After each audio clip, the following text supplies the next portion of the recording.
শূন্য ১ মুজিব হত্যায় শহীদ প্রেসিডেন্ট জিয়াউর রহমান জড়িত।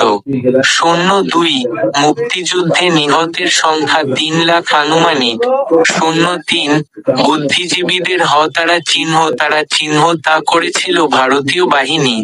০৪ ভারত তৎকালীন ১৬,০০০ কোটি টাকার সম্পদ বাংলাদেশ থেকে লুট করে নিয়ে যায়, বাধা দিলে মুজিব মেজর জলিলকে গ্রেপ্তার করে। ০৫ জহির রায়হান ও শহীদুল্লাহ কায়সারকে হতারা চিহ্ন তা করেছিল মুজিব। ০৬ মুক্তিযুদ্ধে ২ লক্ষ মা বোনের ইজ্জত লুট হয়েছিল, এইটা একটা মিথ্যা প্রচারণা। ০৭ বিপ্লবী সিরাজ শিকদারকে পরিকল্পনা করে হতারা চিহ্ন তা করে মুজিব। ০৮ কথা আর কাজে কোন মিল ছিল না মুজিবের। ০৯ মুজিব হতারা চিহ্ন তারপরে মিষ্টি বিতরণ করে দেশের মানুষ। ১০ মেজর ডালিমের স্ত্রীকে চিকিৎসা নিতে দেয়নি হাসিনা ও খালেদা। ১১ মুক্তিযুদ্ধে শহীদের সংখ্যা ৩০ লক্ষ নয়, ৩ লক্ষ। আর নারীদের ইজ্জতহরণ ২ লাখ নয়, ২ জন।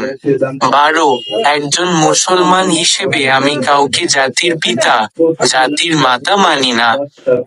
জাতির পিতা যদি বলতে হয় তাহলে বিশ্ব মানবতার পিতা হচ্ছে আদম। ১৩ মুজিবের মৃত্যুর পর লাখো লাখো মানুষ রাস্তাঘাটে অন্দরে বন্দরে আনন্দ মিছিল বের করেছিল। তাদেরকে আমরা ডেকে আনি নাই, সবাই স্বতঃস্ফূর্তভাবে অংশ নিয়েছিল। এভাবেই জনস্বীকৃতি পেয়েছিল ধানমন্ডি ৩২-এর সামরিক অভ্যুত্থান। ১৪ কাজী নজরুলের মতো এমন প্রতিভাবান কবি থাকতে কিভাবে একজন ভারতীয় নাগরিকের গানকে আমাদের উপর চাপিয়ে দেওয়া হলো, যা পুরো বিশ্বে নজিরবিহীন। ১৫ ১৪ই ডিসেম্বর বুদ্ধিজীবীদের হত্যা করেছে ভারত। বাণীতে বীর মুক্তিযোদ্ধা মেজর ডালিম, বীর উত্তমতা